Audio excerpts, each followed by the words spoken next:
RCF et Radio Notre-Dame, le débat du jour. Il est 9h10, le débat du jour. Ce matin, Louis Dauphren, on va parler un peu de culture. Au milieu d'une actualité parfois bien chargée, bien difficile, bien lourde, eh bien on va parler culture et de Notre-Dame notamment. Oui, on va commencer par Notre-Dame de Paris. C'est vrai que l'événement se fait désirer, ou plus précisément le programme de l'événement. Comment cela va-t-il se passer le 7 et le 8 décembre? On en sait un petit peu plus sur la manière dont les visiteurs individuels pourront entrer dans Notre-Dame.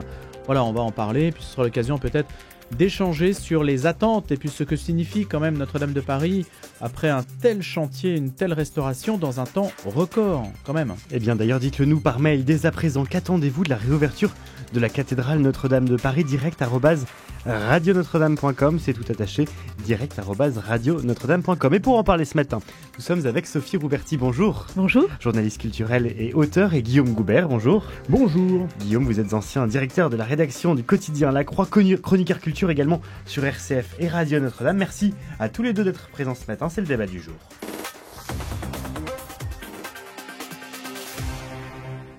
On en sait donc un petit peu plus sur la manière dont les choses vont se passer pour la réouverture de Notre-Dame de Paris, du moins pour les visiteurs individuels qui pourront entrer à Notre-Dame dès le 8 décembre, gratuitement, mais sur réservation. Les groupes de pèlerins, eux, devront attendre le mois de février. C'est ce que dit la responsable de la gestion des publics de la cathédrale dans l'hebdomadaire du diocèse de Paris, Paris-Notre-Dame. Donc dès le 8 décembre, ça sera bien ouvert, mais il y aura donc une sorte, non pas de hiérarchie, mais de régulation, des files d'attente différentes selon les cas de figure, avec ou sans réservation, fidèles ou touristes aussi. Les choses semblent donc plus claires qu'elles ne l'étaient auparavant. Et semble-t-il, ça se formalise quelque peu. Maintenant, c'est l'un des aspects de la réouverture de Notre-Dame de Paris et on essaie de vous informer chaque fois que nous avons un petit peu plus d'informations justement sur le sujet. Alors, qu'est-ce qu'on peut attendre de la manière dont Notre-Dame va présenter son nouveau visage au public? C'est la question que l'on va poser ce matin à nos chroniqueurs. Guillaume Goubert, Sophie Rouberti. Guillaume. C'est un rendez-vous très important parce que personne n'a oublié l'émotion qui a été ressenti mondialement lors de l'incendie. C'est vraiment un événement qui a marqué les esprits d'une manière inouïe et je pense assez inattendue en fait, que ça puisse atteindre un tel degré d'émotion. Donc retrouver cette cathédrale après toutes ces années de fermeture, c'est forcément un moment extrêmement émouvant. Très peu de personnes sont entrées dedans depuis maintenant pas mal d'années. Donc voilà, le mobilier liturgique, le mobilier de la nef ont été changés. C'était nécessaire après cette catastrophe. Donc on va redécouvrir cette cathédrale qui vient de très très loin dans l'histoire de notre pays, qui est une des formes de lien, je dirais, entre à la fois le ciel et la terre, et entre les croyants et les non-croyants dans ce pays. Qu'est-ce que vous attendez vous-même? Qu'est-ce que vous regarderez en premier quand vous entrerez dans Notre-Dame? Ce que je regarderai en premier, c'est les voûtes. La voûte, parce qu'il y a au-dessus du chœur, au-dessus du lieu de la célébration, la voûte s'est effondrée au transept. Et donc, j'aurais vraiment le regard attiré par le ciel pour voir comment cette voûte a retrouvé sa place. Et puis ensuite, parce que c'est une de mes passions, je regarderai attentivement le mobilier, où il y a je suis impatient de le voir parce qu'on a vu beaucoup de photos, de préfiguration, d'images numériques, etc. Mais le voir en vrai, c'est toujours extrêmement différent. La perception qu'on peut en avoir, il y a des choses sur lesquelles je suis assez confiant et peut-être je vais être déçu. D'autres qui, a priori, en images, me paraissent pas forcément très séduisantes et peut-être que finalement, j'ai trouvé que c'est très bien. Par exemple par exemple, les chaises dans la nef me paraissent très belles. Le parti pris qui a été fait de faire des chaises avec un dossier qui n'est pas très haut me paraît très juste pour libérer le plus possible le regard dans la nef. Et pas des bancs? Et pas des bancs, oui. Mais la question pouvait se poser pour la question la s'est densité posée, oui, du public. Il y a eu un débat. Et puis, la cathèdre me paraît un petit peu grandiloquente, on va dire, sur les images préparatoires. Je trouve que le dossier monte très très haut et elle est quand même assez large, etc. Voilà, mais peut-être qu'une fois en place, on se dira c'est parfaitement proportionné. C'est ça qui est très beau dans la découverte, dans ces moments-là. Et l'hôtel qui ressemble un peu à un presse-papier? Oh non. Non, mais ce n'est pas infamant de ma part, c'est pour que les gens visualisent. C'est pas très laudateur comme propos. Il y a de beaux presse-papiers de style empire. Oui, mais c'est rare qu'on considère qu'un presse-papier puisse faire l'affaire comme hôtel. Non, alors là, il y a une question sur le format. Savoir, moi, je trouve que la forme est très belle, mais est-ce que ça fera une table d'hôtel suffisamment grande pour les concélébrations? C'est une question que je me pose. Et vous, Sophie Roberti, quand vous allez entrer dans la cathédrale Notre-Dame de Paris, qu'est-ce que vous attendez? Et qu'est-ce que vous allez voir en premier? Regardez plutôt. Déjà, ce que j'attends, c'est ce qu'attendent chacun de vos auditeurs et plus largement tous les visiteurs qui se pressent et qui se presseront à Notre-Dame, j'imagine, en grande foule. C'est retrouver ce lieu qui est finalement considéré un peu comme la cathédrale des cathédrales dans le monde entier. Cette émotion qu'on a ressentie et dont vous parliez, bien sûr, je l'ai ressentie aussi. Et donc, j'attends de rentrer. Je ne sais pas si je ferai partie des premiers parce que je n'ai pas envie d'être saisie par la presse, cette foule qui va se presser. Je crois que c'est la lumière que j'attends de voir, parce que cette cathédrale qui, depuis des siècles, accumule les poussières, la fumée des cierges, de toute cette dévotion populaire, à encrasser les murs. Qui là vont être tout blancs. Et là, ça va être très clair, très lumineux. Et donc, je pense que je vais être saisie par cette lumière. Alors, on a quelques images, mais qui sont bien évidemment réductrices, puisque déjà, on est en 2 dimensions. Et réductrices, et parce qu'on n'a pas cette immensité de la voûte, cette immensité de la place... De la place qui va être offerte à notre contemplation. Donc la lumière d'abord. D'abord la lumière, et puis après toutes ces... Je crois que c'est l'impression générale que je vais avoir envie de ressentir, puis chacune des œuvres nettoyées, les chapelles repeintes. On va découvrir des couleurs qu'on n'imaginait pas. On a commencé à voir quelques images, et cette luminosité, je crois, va être extraordinaire. Elle va toucher les cœurs et les esprits. On entrera par le milieu. Alors là, il y a le baptistère, on entrera par le milieu, ce qui va quand même changer la donne, non? Changer, oui, puisque effectivement, on entrait par le côté, on sortait de l'autre. Eh bien, je pense que ça va nous permettre d'être saisis et d'être vraiment au cœur du mystère de cette cathédrale. Sur le mobilier liturgique, vous avez des attentes? Alors, les attentes, je n'en ai plus beaucoup, puisque on les a vus. On a vu ces objets. Alors, j'avoue que j'attends de voir... in situ. Exactement, parce que je ne suis pas convaincue par l'hôtel, qui me semble un peu massif. Donc, on verra sur place ce que ça donne, parce qu'en fait, tout objet doit être vu dans le lieu pour lequel il est destiné. Alors, le fait que les visiteurs individuels, comme je le disais au départ, pourront entrer dans Notre-Dame, mais sur réservation, gratuitement, mais sur réservation, que les pèlerins, eux, entreront à partir du mois de février, qu'il y a un parcours qui est prévu pour les accompagner et qui donne du sens à leur déambulation, ça fait partie des nouveautés quand même, hein, Guillaume Goubert. Une nouveauté qui était très nécessaire, parce que Notre-Dame de Paris fait partie, c'est un des monuments, c'était avant l'incendie, et ce sera certainement après cette restauration, un des monuments les plus visités au monde. Et donc, ce débat qu'on a eu beaucoup ces derniers temps autour de la notion de surtourisme, qui est en fait la concentration de visiteurs en des lieux très, très, très ponctuels. On peut en citer beaucoup. Moi, j'en ai découvert un dans les Pyrénées cet été auquel je ne m'attendais pas, au pied du pic du Midi d'Ossau. Voilà, un endroit où tout le monde se concentre. Ça demande de l'organisation. Et le fait que les visiteurs continuent à entrer gratuitement pour rester fidèles à cette tradition française, que l'accès aux églises... Ce qui est assez rare, notamment en Italie, c'est payant. En Italie, c'est devenu payant, oui. C'est devenu, pas partout, mais très souvent, oui. En soi, on peut se dire qu'on aurait pu faire payer pour, par exemple, payer l'entrée de Notre-Dame pour rénover le patrimoine religieux français. Oui, je ne sais pas si la question a été profondément débattue. Je sais que l'Église de France est très attachée à la gratuité de l'accès aux églises. Il est maintenu. Le fait qu'il y ait une réservation, ça me paraît une très bonne idée, parce qu'on réserve pour des tonnes de choses, on commande des tonnes de choses sur nos ordis, on peut très bien réserver son passage à la cathédrale. Et la question étant que évidemment, les fidèles et les pèlerins aient un accès plus facile et qu'on puisse entrer dans cette église pour prier tout simplement et pas forcément pour la visiter. Mais avec une réservation, ça donne à la cathédrale un côté musée, ça accentue le côté musée, non ? Oui, mais il faut... un petit peu, c'est vrai, vous avez raison, mais je pense qu'il faut en même temps faire preuve de réalisme. Moi, j'ai souvenir de la cathédrale avant la catastrophe.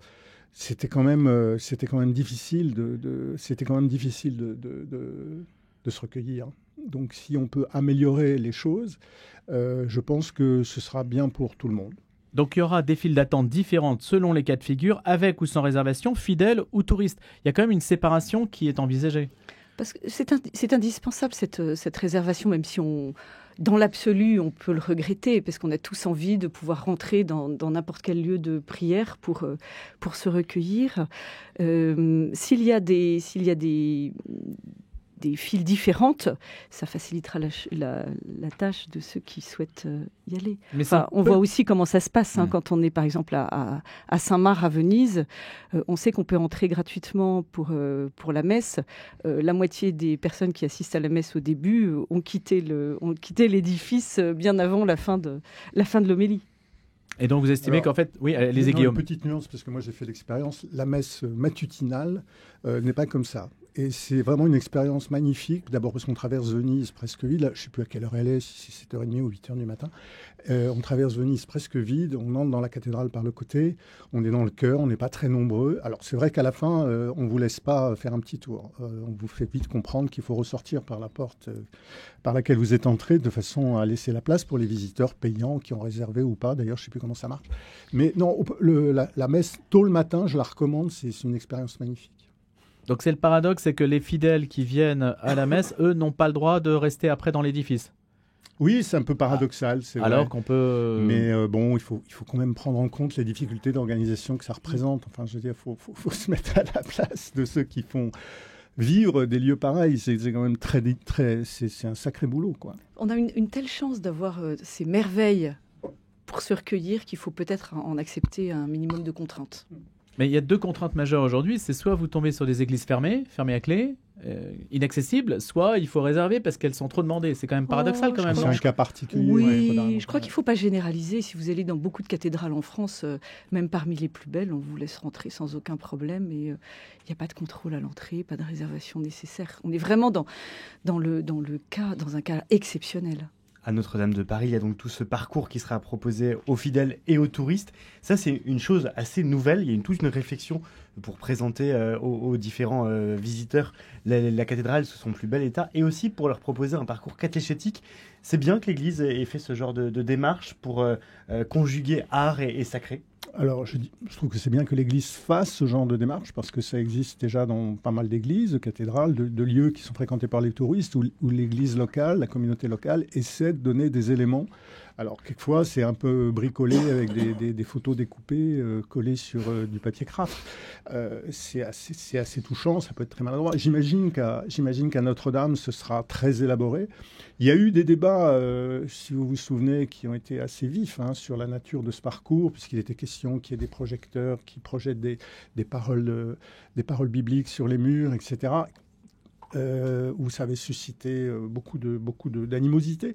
Voilà, qu'est-ce qui restera ? J'imagine que pour Notre-Dame de Paris, un diocèse aussi bien équipé que celui de Paris, intellectuellement, en termes d'art sacré, etc., j'imagine que ce sera réussi. Mais vous étiez favorable, Guillaume, à l'idée de projeter des phrases bibliques même sur les murs ? Même réponse que tout à l'heure, c'est des choses, c'est très difficile. Très difficile. Pour moi, j'arrive pas à dire théoriquement si c'est bien ou pas. Je vois pas le problème théorique. Donc ensuite, il y en a peut-être un, mais il m'échappe. Donc le théorique ou théologique, je ne sais pas. Ensuite, voilà, pour moi, c'est bien. Enfin, c'est réussi ou c'est pas réussi. Et ça, pour ça, il faut le voir fonctionner. Ensuite, si on fait ça et qu'on se rend compte que c'est pas bien, c'est pas très difficile d'enlever le projecteur. Franchement, c'est pas ruineux non plus. Sophie Roberti. Oui, je crois que tellement de visiteurs n'ont aucune notion de ce qu'est une église, aucune notion du sens que peuvent avoir les images, les statues, les vitraux, qu'il me semble indispensable de donner un certain nombre d'éléments. Alors, sous une forme ou sous une autre, c'est à discuter.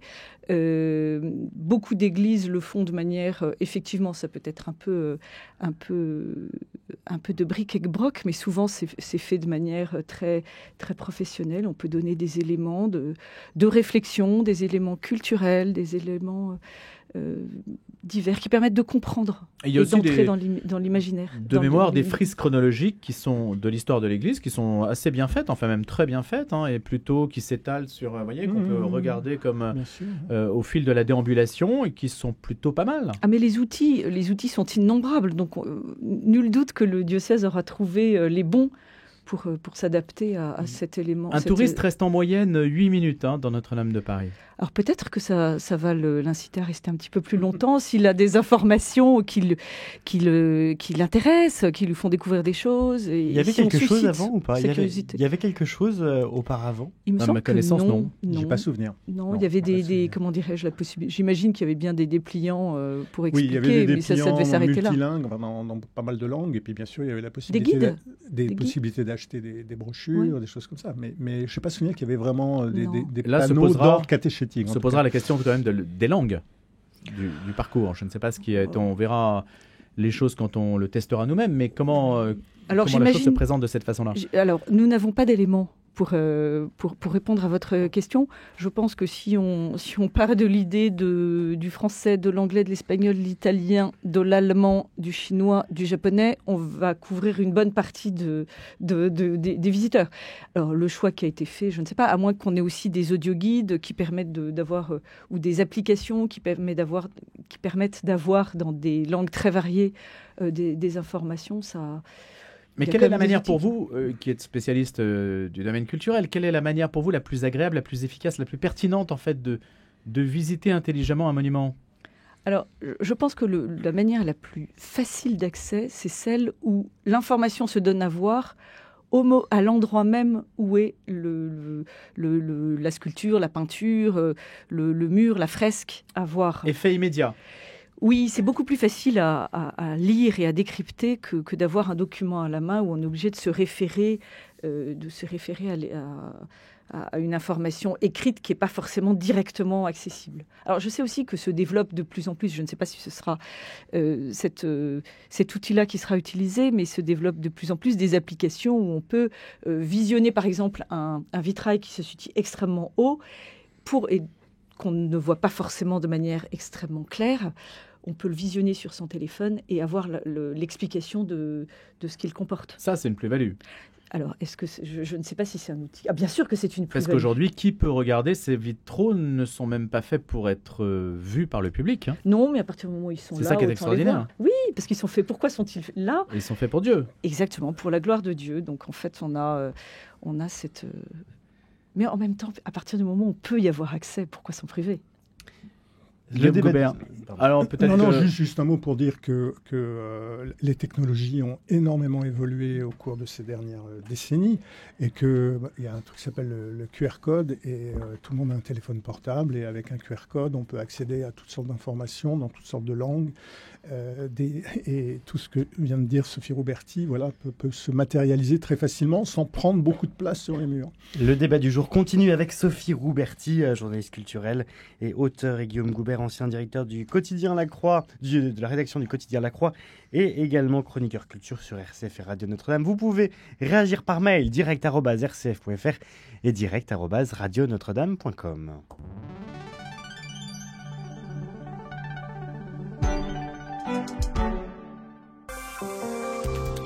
La suite du débat du jour, nous sommes toujours avec Sophie Rouberti et Guillaume Goubert. Monseigneur de Kérimel sera des nôtres demain matin à 8h10, invité de la matinale. Et c'est ce jour-là, le 16 octobre, qu'il va consacrer la ville de Toulouse et son diocèse. Il va la consacrer pourquoi? Pour la protéger de menaces ténébreuses et de la désespérance. Allusion parce qu'il ne l'a pas cité directement. Allusion au spectacle qui va se dérouler courant octobre. Alors un petit peu plus tard, c'est dans la semaine du 25 octobre, 10 jours plus tard, du 25 au 27, un opéra urbain qui s'appelle La Porte des Ténèbres, qui doit se tenir donc à travers la ville de Toulouse et qui a suscité de vives réactions de la part de l'archevêque, mais aussi d'autres personnes qui s'étonnent en fait que ce spectacle, ce n'est pas une première fois en plus. Spectacle de grande envergure, le plus important que la compagnie La Machine ait jamais monté, un opéra urbain qui va voir 3 géants d'acier et de bois parcourir la ville lors de 3 jours de manifestation. Alors pourquoi Monseigneur de Kérimel procède-t-il à la consécration de sa ville pour répondre à ce spectacle ou anticiper les effets qu'il pourrait avoir, les effets ténébreux qu'il pourrait avoir? Tentative d'explication avec Guillaume Goubert et Sophie Roberti. Sophie Roberti. Alors, je n'ai pas vu le spectacle, et puisque personne ne l'a vu, mais en tout cas, j'ai vu l'affiche du spectacle qui, pour le moins, surprend. On a une ville en feu, on a des églises en feu ou des églises qui se dégagent de la ville en feu, une iconographie qui rappelle l'ésotérisme, plus ou moins diabolique. Monseigneur de Kérimel parle de spectacle glauque et je pense qu'il vous en parlera un petit peu plus demain. Et donc en fait, je pense que l'idée de Monseigneur de Kérimel, c'est d'apporter de la lumière et des signes d'espérance face à la désespérance contemporaine, face à cette tristesse, Mais un spectacle, c'est divertissant, normalement. Ça peut être divertissant, mais vous savez, tout spectacle n'est pas divertissant et tout spectacle n'est pas joyeux. Il y a des spectacles qui sont désespérants. Il y a des spectacles qui attirent vers le noir plutôt que vers la lumière. Et là, c'est le cas, semble-t-il. Là, semble-t-il, en tout cas, on a des personnages, les personnages qui sont annoncés. On a Lilith qui, quand même, nous emmène vers l'enfer. Qui est-ce, Lilith? Lilith, c'est un personnage de la mythologie, qui attire les âmes damnées vers l'enfer. Donc, on ne peut pas dire que ce soit un spectacle qui réjouissent. Alors même si c'est peut-être très amusant de voir ces énormes constructions circuler dans la ville de Toulouse et qu'on y amènera les enfants pour s'amuser, moi ça me fait pas rire. Je trouve pas ça drôle. Je trouve pas ça beau. Et je crois qu'on a une vraie difficulté actuellement qui est de donner du beau et donner à contempler. Et je crois que là, on ne donne pas du beau à contempler, on ne donne pas d'émerveillement. Alors, il y aura un minotaure, mi-homme, mi-taureau, et sa demi-sœur Ariane, une araignée de 38 tonnes, 20 mètres d'envergure, qui avait déjà arpenté la Ville Rose en 2018 sous le regard de plus de 800 000 personnes quand même. Oui, un vrai succès, oui. Ce qui attire les Toulousains, semble-t-il. Donc, Monseigneur de Kérimel a pris une décision assez rare, en fait. Oui, et Monseigneur de Kérimel a eu raison de s'exprimer. On a le droit de dire qu'on n'aime pas quelque chose ou quelque chose vous préoccupe. Là où je me pose des questions, on y reviendra peut-être, c'est sur la question de la messe de consécration. Je ne sais pas si ça donne une dimension de gravité qui me paraît excessive, mais voilà, c'est un débat qu'on peut avoir. Voilà, bon, ensuite, j'ai du mal à ressentir les choses tout à fait comme Sophie Rouberti. Je pense que le carnaval, c'est quelque chose de très très ancien dans l'histoire européenne, et y compris dans l'histoire chrétienne européenne. On parlait de Notre-Dame tout à l'heure. Les gargouilles de Notre-Dame, elles font un peu peur quand même. Je veux dire, elles pourraient faire d'excellentes grosses machines dans les rues de Toulouse. Les carnavals médiévaux faisaient une large place à cette question des ténèbres, de l'enfer, etc. Donc, voilà, je pense que c'est un vrai débat et un beau débat. Je pense que ce soit un spectacle de rue me paraît une dimension importante à souligner, parce qu'un spectacle de rue, je parlais de carnaval, prend forcément une dimension un petit peu plus joyeuse, parce qu'il y a la foule, parce qu'il y a tous les âges qui sont mélangés, parce qu'il y a les parents qui peuvent expliquer aux enfants, n'aie pas peur, etc. Voilà. Donc, j'ai pas un jugement sans avoir vu le spectacle. Il faut toujours insister sur ce point. J'ai pas tout à fait les mêmes craintes, je reconnais.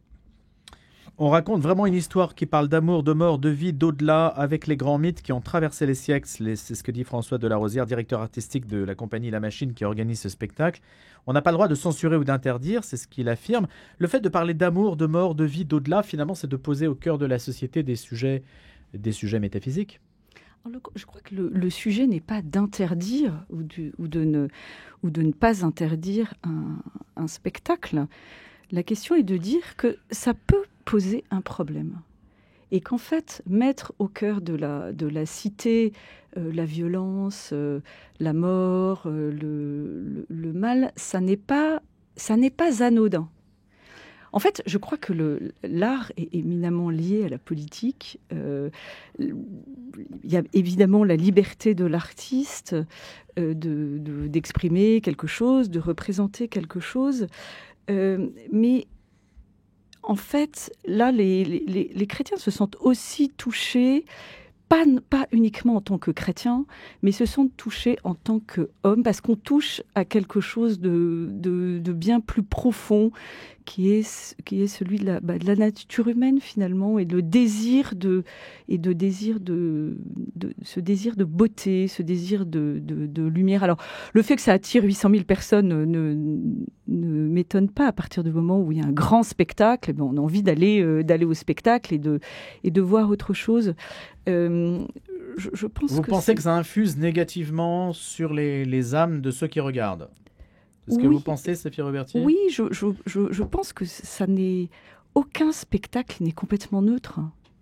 Ça vient nous dire quelque chose aussi de ce qu'on favorise et de ce qu'on montre. Oui, mais ce que je disais, c'est que ça n'était pas un spectacle. Contrairement, par exemple, à un match de football, ça n'est pas, qui est aussi un spectacle, ça n'est pas un spectacle muet. Il met au cœur de la cité des préoccupations, en tout cas des questions métaphysiques. L'amour, la mort, la vie, l'au-delà, sont des grandes questions. Les grands mythes qui ont traversé les siècles sont des grandes questions. Donc ça devrait plaire aux chrétiens qui sont aussi sur ce terrain-là. C'est ça que je veux dire, voyez ? Alors, faudrait peut-être demander à Monseigneur de Kerimel. Mais on lui posera la question. Vous lui poserez la question. En fait, je crois que je crois qu'il y a une forme ça exprime une forme de mal-être. En fait, ça infuse aussi du mal-être, ça infuse du noir, ça infuse quelque chose d'assez désespérant, je pense. Et je ne vous rejoins pas tout à fait quand vous parlez des carnavals médiévaux, parce que finalement les carnavals médiévaux venaient en opposition à ce qui était vécu au quotidien, puisqu'on était dans une société très très très chrétienne. Là, on a l'impression que on assène des coups de butoir, mortifère. Et trop, c'est trop, en fait. Dans une société qui l'est déjà, c'est ce que vous voulez insinuer. Il suffit de voir la situation actuelle. Si la santé mentale est une grande cause nationale pour l'année à venir, ça n'est pas pour rien. C'est-à-dire que les gens ne vont pas bien. Et je ne crois pas qu'on soit dans ce genre de spectacle soit de nature à réjouir le cœur. Guillaume Goubert. J'entends et j'approuve la remarque de Sophie Roberti sur la différence entre le Moyen-Âge et aujourd'hui en termes de sécularisation. Non, mais c'est vrai. Je veux dire, c'est vrai que le carnaval médiéval, c'était une sorte de soupape. C'était un moment pour justement, j'ai des souvenirs d'un ami dominicain qui me parlait du carnaval romain où tout le monde était déguisé soit en cardinal, soit en prostituée. Et il disait, c'était nécessaire une fois par an dans une ville comme Rome de vivre ça. C'est vrai qu'aujourd'hui, la situation est extraordinairement différente. Je me pose la question, je sais pas, est-ce qu'on surinvestit pas aussi la signification de ces images ? Revenons à l'affiche. Pour moi, l'affiche, elle ressemble à une carte de tarot. Qui sait un jour poser une question sur les cartes de tarot, avec lesquelles beaucoup de personnes, sans doute aussi des prêtres d'ailleurs, jouent. Je veux dire, voilà. Alors, peut-être qu'aussi, dans le monde tel qu'il est aujourd'hui, tout le monde a besoin de voir se matérialiser les choses qui lui font le plus peur pour les conjurer, pour les tenir à distance. Je n'ai pas la réponse, je ne saurais pas répondre. Je dois dire qu'en réfléchissant sur ce débat de ce matin, je repensais à ce qui s'est passé au Bataclan le 13 novembre 2015 avec un groupe qui s'appelait Les Aigles de la Mort Métallique en français. Et les terroristes ont commencé à tirer au moment où ils chantaient une chanson qui s'appelle « Kiss the Devil », « Embrasser le diable ». Forcément, ça pose des questions. Je pense que, et je reviens à ce que je disais tout à l'heure, je pense que c'est très bien que les chrétiens s'expriment. D'ailleurs, Monseigneur Kerimel n'a pas été le seul à s'exprimer. Le responsable régional de la Fédération protestante s'est également exprimé pour dire, faisons attention, tout ça n'est pas, tout ce qu'on est en train de dire. Voilà. Tout cela n'est pas anodin, c'est ce que dit tout cela n'est pas Roberti. anodin. Là où je trouve, c'est qu'il ne faut pas non plus trop dramatiser. Voilà. pour dire les choses simplement. Moi, j'ai envie de dire que, en fait, on n'est Sophie pas là. On n'est pas là. De toute façon, nous n'avons ni vous ni moi vu le spectacle. Donc, Mais il a déjà été joué en 2018. C'est une redite. Je ne l'avais pas vu. Il y a non des plus. images sur Internet. Vous pouvez vouloir.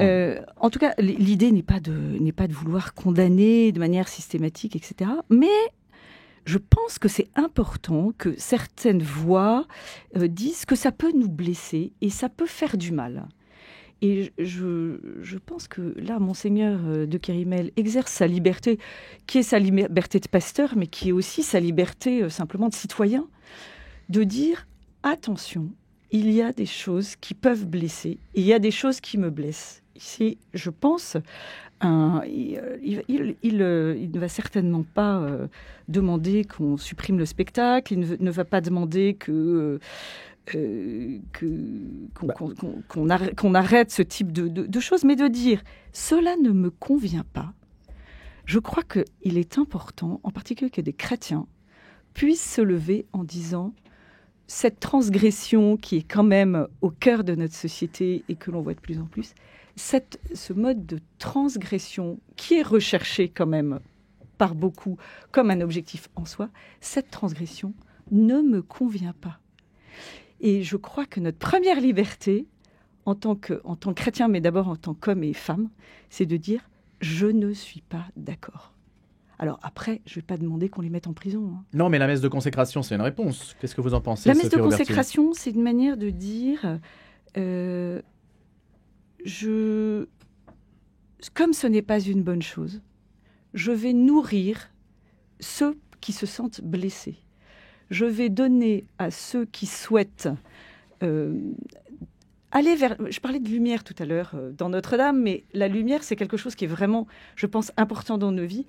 Et en fait, agissons en personne de lumière. Allons vers la lumière. Et la lumière, elle nous est apportée par le Christ. Donc, je ne vois pas en quoi ça pourrait déranger la ville de Toulouse ou le directeur artistique ou les artistes qu'on propose quelque chose, qu'on propose une prière.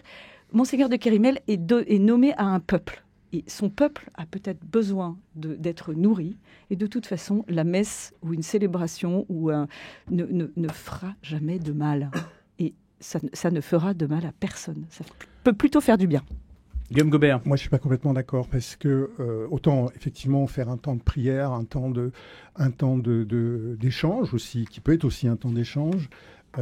Encore une fois, je l'ai dit dès le départ, s'exprimer pour dire qu'on n'est pas d'accord, qu'on est inquiet. Ça, moi, je trouve que c'est très très bien.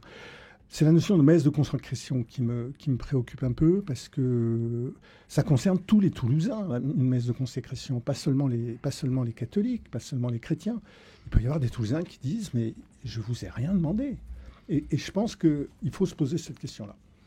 Alors, c'est quand même c'est une action spirituelle. Donc ceux qui ne se sentent pas chrétiens, qui ne se sentent pas attirés par un acte spirituel, ne vont pas se sentir, n'ont pas à se sentir agressés par un acte religieux, qui est d'abord un acte religieux. Sophie Roberti, tout à l'heure, vous disiez que l'objectif de l'évêque de Monseigneur de Kérimel n'est pas de retirer la pièce. Pour autant, c'est parfois l'objectif de certains évêques. Il y a quelques années, alors c'était il y a au moins une dizaine d'années, je pense qu'il y avait cette œuvre du Pisse Christ qui avait fait grand débat. Et à l'époque, l'évêque d'Avignon, l'évêque de Rennes aussi, avaient demandé le retrait explicitement de l'œuvre.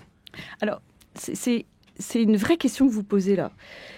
En fait, on est dans une situation où les insultes contre la religion catholique ne choquent plus grand monde. En fait, la question du blasphème ou le blasphème ou du sacrilège, c'est une question qui traverse toutes les sociétés. Et dans toutes les sociétés, on a le sacré. Dans toutes les sociétés, on a une réprobation sociale, naturelle, à se moquer de ce qui est sacré. Et donc, en fait, quand nous sommes dans une société où finalement les réprobations sociales que l'on a ne sont plus vis-à-vis de la religion ou vis-à-vis du sacré, mais sont vers d'autres choses. Alors je ne sais pas, dans nos sociétés, on n'a plus le droit de dire du mal du vivre ensemble, on n'a plus le droit de dire du mal de l'avortement, etc. Donc en fait, on a un transfert des questions de blasphème vers des sujets qui touchent plus la religion catholique.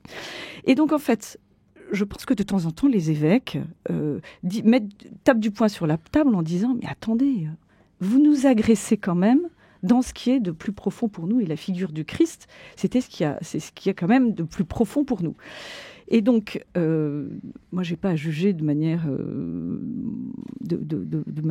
très, très ferme ce que les évêques décident. Je crois que c'est de leur responsabilité de pasteur de savoir s'il est bon qu'ils demandent d'enlever une œuvre qui ferait du mal aux chrétiens.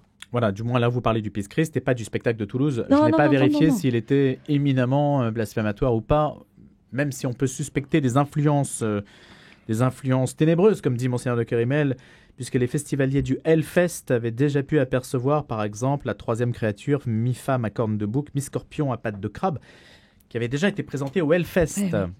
Mais Hellfest, c'est un festival hard rock en Bretagne. vous avez l'air de bien le connaître. Vous y allez J'y régulièrement. vais tous les ans, je mets du cuir et j'y vais. Sophie Rouberti, Guillaume Goubert, le débat du jour.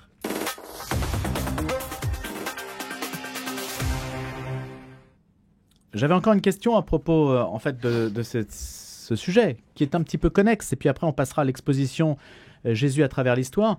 Il y a eu récemment ce qu'on appelait une prière de rue sur la passerelle de Billy relative au tableau de la scène qui a été l'un des plus controversés de la cérémonie d'ouverture. Et donc des catholiques se sont réunis, peut-être une centaine, 200, je ne sais pas exactement, en acte de réparation de ce tableau qui avait suscité tant de polémiques au mois de juillet. Tableau de la Seine, on se souvient, on a tous les images encore en tête, on en avait parlé aussi sur cette antenne. Est-ce que ça vous amène à considérer que, justement, parce que vous parliez de blasphème, c'est comme ça que la question m'est venue à l'esprit, est-ce qu'aujourd'hui cette place du sacrilège et du blasphème, elle doit faire l'objet d'une réponse et comment répondre? Et faut-il répondre? Sophie Rouberti, Guillaume Goubert. Guillaume, peut-être là-dessus? Alors, encore une fois, la liberté de parole et des chrétiens doit être entière sur ce sujet. Et quand ils sont choqués, blessés par quelque chose, ils doivent pouvoir le dire et ils ont le droit de le dire. Ensuite, moi, je voudrais faire des remarques un petit peu à contre-courant, un peu provocatrices. La principale est de dire que le jour où la scène ne sera plus utilisée par aucun artiste dans aucune représentation, ce ne sera pas une bonne nouvelle pour la foi chrétienne. Ça voudra dire qu'on n'existe plus. Le fait que des artistes aussi éloignés de la foi, semble-t-il, que ceux qui ont conçu cette cérémonie d'ouverture aient fait cette image presque subliminale, je trouve que c'est aussi une bonne nouvelle. Ça veut dire que la scène reste une image extrêmement présente dans nos esprits. Et ça veut dire que les chrétiens peuvent agir en missionnaire par rapport à ça. Voilà. La deuxième chose, c'est que moi, je me réjouis que la religion chrétienne, parce qu'on entend souvent, oui, on n'oserait pas faire ça pour les musulmans ou pour les juifs. Je voudrais dire que je me réjouis d'appartenir, d'être le fidèle d'une religion dont on peut se moquer. J'ai suffisamment confiance en ma propre foi pour supporter ça. Et je pense que, voilà. Et j'ai en tête, pour finir, je m'excuse, je suis un peu solennel, la béatitude qui dit « Heureux êtes-vous si l'on vous insulte, si l'on vous persécute et si l'on dit faussement toutes sortes de mal contre vous à cause de moi. Réjouissez-vous. » Sophie Rouberti, sur la scène malsaine sur scène. Alors sur la scène malsaine sur scène, en fait, on sait très bien, et vous l'évoquiez, que certains artistes font de la transgression leur fonds de commerce. Et de la transgression et de la moquerie vis-à-vis de l'Église catholique, ils en font un fonds de commerce, on le sait, et ça fait partie, d'une certaine manière, ça fait partie du jeu. Mais je pense que c'est important que les chrétiens puissent le dire. Alors, les prières de rue ne sont pas interdites en France. À partir du moment où on ne bloque pas les voies de passage, à partir du moment où il n'y a pas d'atteinte à l'ordre public, merci, il n'y a pas de problème. Donc, il y a des chrétiens qui se sentent, qui sont blessés, à qui ça ne convient pas, ce genre de représentation, qui le manifestent, mais ça ne me pose pas de problème. Allez, on va parler à présent de toute l'histoire de la peinture en moins de 2 heures. Ça, c'était son premier spectacle, d'une certaine façon, parce que ça représente un spectacle en soi. Après ce spectacle, donc, il y a maintenant toute l'histoire de Jésus à travers la peinture. C'est le nouveau défi d'Hector Obalk. Ça se passe à Paris, au Théâtre Libre. il a été rodé, ce spectacle, à Avignon cet été. Et il déroule donc, c'est une sorte de défi. Pourquoi est-ce un défi? Il le dit lui-même, presque 100% de la peinture entre 1250 et 1480, eh bien, ce sont des sujets chrétiens. Ils sont incalculables. Il n'y a que guère que le XXe siècle, on s'écarte encore des sujets chrétiens. Mais selon Hector Obalk, ce sujet est infiniment riche et il a décidé en quelque sorte d'en faire une sorte de synthèse ou de présentation panoramique. Vous ne l'avez pas encore vu peut-être, est-ce possible de le résumer? Je ne sais pas, mais en tout cas, sur l'idée d'une telle exposition, Guillaume Goubert, vous qui commentez les expositions sur cette antenne. Écoute, j'ai très envie d'aller voir ce spectacle. J'ai vu le précédent qui m'avait beaucoup plu. C'est une sorte de ce qu'on appelle de stand-up. Il est seul en scène. Enfin non, il y a quelques musiciens avec lui, mais il est le seul à parler. Il parle devant un écran où il fait des effets, c'est des images numériques avec il fait des effets de zoom tout à fait extraordinaires sur les œuvres pour montrer tel ou tel détail. Il le fait avec énormément d'humour. Voilà. Donc c'est un commentaire de tableau en fait. Oui, on peut dire ça. Les tableaux passent successivement en direct. Live, voilà. Et il a décidé, Hector Obalk a décidé de renouveler cet exercice en le faisant cette fois sur l'image du Christ dans l'histoire de la peinture. C'est une superbe idée. J'ai très envie d'aller le voir. Alors j'ai bien dit qu'il y avait un peu d'humour. Alors j'espère que certains chrétiens ne seront pas choqués par l'humour d'Hector Obalk. Tout est possible de nos jours, comme on vient de le voir. Bon, il est un peu grinçant, forcément. Je veux dire, encore une fois, je m'excuse d'employer ce mot anglais, mais qui fait référence à un genre particulier illustré par Woody Allen et d'autres, qui est le stand-up, Lenny Bruce, etc. C'est quand même un humour qui peut être un petit peu acide. Je n'ai aucune idée de la relation de Hector Obalk avec la religion en général et avec le Christ en particulier. Donc voilà, c'est pas du tout un préjugé, c'est juste une curiosité. Prisme des cultures juives et catholiques, mais athées dont il est issu, dont il se dit issu. Ouais. Merci de m'apporter un regard peut-être distancé. Que je n'avais pas. Voilà, mais je pense que c'est un spectacle qui sera certainement passionnant. Et donc Fragonard, Giotto, Van Eyck, Piero della Francesca, Rembrandt, Bosch, Rubens, Poussin, Léonard de Vinci, tout y passe. Excusez-moi une seconde, si j'ai un seul reproche, c'est qu'apparemment il ne parle pas du tout de l'art sacré contemporain où il y a des choses magnifiques. Voilà. Alors oui, c'est vrai, il s'arrête au 18e. Sophie Rubertier. Alors, le spectacle vient juste de commencer, donc je ne l'ai pas vu. J'ai regardé un extrait disponible sur son site. Et il présentait des œuvres représentant la circoncision de Jésus et la présentation au temple. Et il expliquait la différence entre les deux. J'ai trouvé ça passionnant. Moi, un peu d'humour ne me gêne pas du tout. On peut très bien parler d'art en prenant ça avec un peu de légèreté. Je trouve même que c'est important de regarder les œuvres avec un tout petit peu de légèreté parce que on a trop tendance à regarder les tableaux avec beaucoup de sérieux en disant que ça s'adresse à des gens érudits et qui connaissent l'histoire de l'art. Je pense que c'est pas vrai du tout. Et prendre un peu de liberté par rapport à des sujets aussi sérieux, ça me semble important. Mais la recette semble fonctionner si on pense au livre Les yeux de Mona, par exemple, où c'est un grand-père qui emmène sa petite fille qui va devenir aveugle découvrir un tableau par semaine.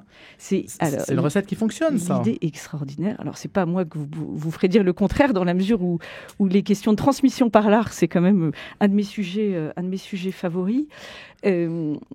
Je pense que l'idée de montrer des œuvres, alors en particulier aux enfants, mais c'est aussi vrai pour les adultes, par petites touches, c'est quelque chose de remarquable, indispensable. Mais on peut faire dire ce qu'on veut à un tableau. Bah non. Jusqu'où allez-vous dans l'interprétation du tableau? Non, après alors tout, déjà, moi j'aime bien de dire que c'est l'œuvre qui parle en elle-même.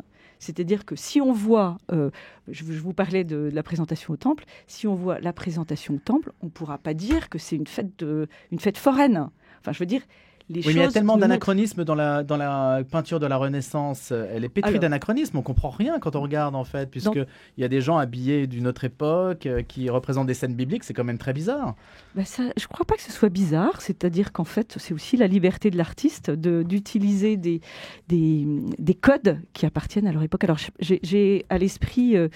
me viennent les noces de Cana de Véronèse, où on a Jésus et Marie qui sont habillés de vêtements de leur époque, et à côté, on a des invités qui sont vêtus de merveilleuses tenues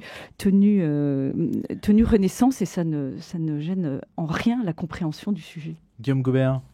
Ah oui, je suis ravi d'entendre ça. Je pense que la description que vient de faire Sophie Roberti montre bien que l'art contemporain de l'époque de Véronèse pouvait paraître aussi surprenant et dérangeant que peut l'être une bonne part de l'art contemporain aujourd'hui. Donc, je veux dire, ça montre quand même que voilà, on est dans une histoire magnifique et quand quelqu'un comme Hector Obalk la raconte, ça vaut le coup d'aller voir. Je suis impatient de le voir. Eh bien justement, et on en parlera d'ailleurs avec lui puisqu'on a lancé l'invitation pour cette exposition stand-up, toute l'histoire seule en scène en français, toute l'histoire de Jésus à travers la peinture. Merci beaucoup à tous les deux. Et peut-être que vous Merci pourrez beaucoup. aller l'un ou l'autre en vélo. Je sais pas, Guillaume Goubert, Sophie Roberti, si vous faites un petit peu de vélo. Je suis à vélo ce matin. Ah, ça c'est bien. Alors je rappelle déjà qui vous êtes. Guillaume Goubert, ancien directeur de la rédaction du quotidien La Croix, chroniqueur culture sur RCF et Radio Notre-Dame. Sophie Roberti, journaliste culturelle et auteur.